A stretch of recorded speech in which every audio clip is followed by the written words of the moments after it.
So as we watch the news lately, you see there's a lot of talk about the vaping deaths and the vaping epidemic, and it's overnight it seems like the debate has shifted from, oh, JUUL's the good guy, right? JUUL's the good guy in the vaping world because we don't think that our products are linked to any of these really bad diseases or the deaths.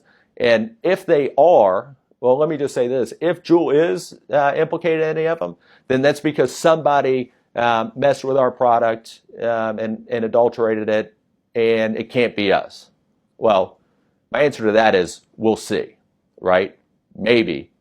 But does it make sense that the only person that's not, we represent people that have suffered strokes, smoking only JUUL. As far as we know, they haven't adulterated it. We will get into discovery and we will know everything.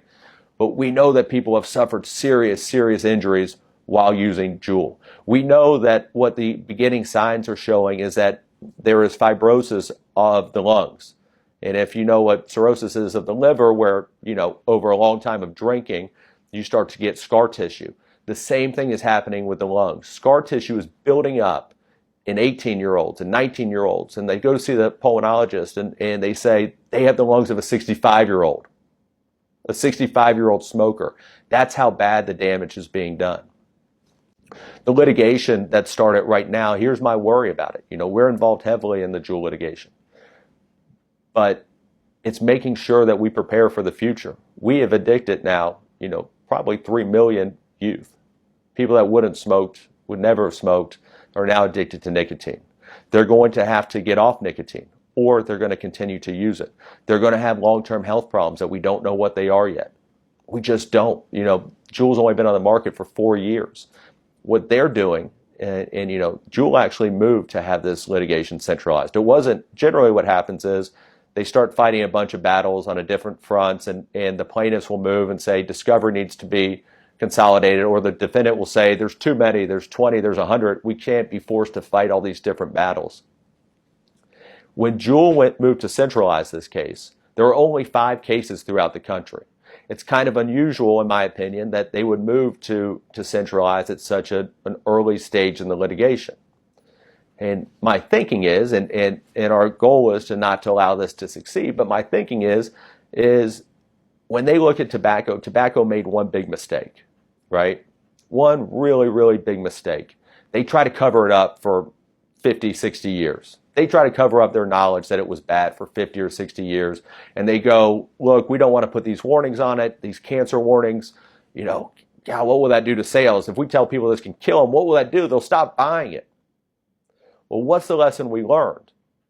People aren't going to stop buying it once they're addicted. You can put anything on the label, and they're going to walk right in and buy it. In fact, some of their studies said in the late 80s that when you're targeting youth, they actually think that the label is cool because it's what their parents don't want them to do, and so it could have an increase in sales. So fast forward now.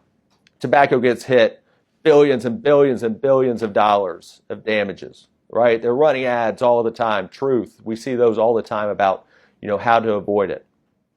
And the warnings didn't work for the people that were addicted, right? The campaigns largely worked to keep the youth off, but for the people that were addicted, it didn't matter.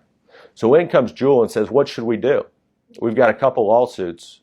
What if we take all that liability out right now? What if we never get to the point of hundreds of billions of dollars? What if we never get to all these individual damages? What if we can wipe it all out now, put a giant warning on it,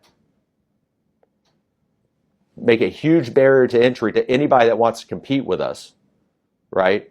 That they can't get in because there's not enough, too much regulation, too much regulatory. They're not going to be able to get the user base. They're not going to have the 20 million by 2020, which I think JUUL's goal was. They're not going to have it, and they'll never be able to catch up. We'll pay our penalty before we get to the real injuries, before we see the cancer, before we see what's going to happen. Let's wipe it out now. And so our goal is to hold them accountable and to keep this going and to make sure that any settlement that we have or trials that we have or anything taken into account in that realm takes into account the things that we don't know, the medical monitoring, looking to the future of what they've done to these kids and what the harm that we can't see yet that's coming down the road is. So I think that's their strategy, and they've tried to shift the narrative.